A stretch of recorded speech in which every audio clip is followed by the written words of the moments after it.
بیت المقدس 5000 برس قدیم شہر یروشلم دنیا کا وہ واحد شہر ہے جو بیک وقت 3 بڑے مذاہب کا مقدس شہر مانا جاتا ہے۔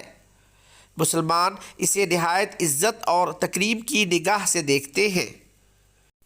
مسلمانوں کا عقیدہ ہے کہ یہی قبلہ اول تھا اور پیغمبر اسلام صلی اللہ علیہ وآلہ وسلم نے معراج پر جانے سے پہلے اسی شہر میں واقع مسجد اقصی میں تمام نبیوں کی امامت فرمائی تھی۔ یہی سے آپ صلی اللہ علیہ وآلہ وسلم معراج پر تشریف لے گئے تھے۔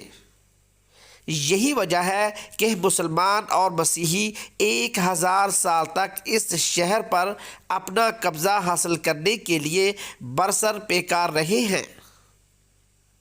ماہرین آثار قدیمہ کہتے ہیں کہ 5000 قبل مسیح میں بھی یروشلم میں انسانی آبادی کے آثار ملے ہیں۔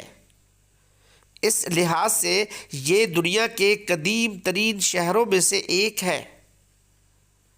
تاریخ کی کتب میں حضرت ابراہیم علیہ السلام اور حضرت لوط علیہ السلام کا ذکر ملتا ہے، جنہوں نے بیت المقدس کی طرف ہجرت کی تھی۔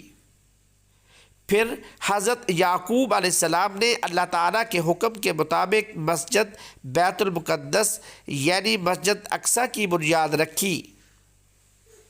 1000 قبل مسیح میں حضرت داؤد علیہ السلام نے شہر کو فتح کر کے اپنی حکومت کا دارالخلافہ بنا لیا، جبکہ 960 قبل مسیح میں حضرت داؤد علیہ السلام کے بیٹے حضرت سلیمان علیہ السلام نے ہیکل سلیمانی تعمیر کرایا۔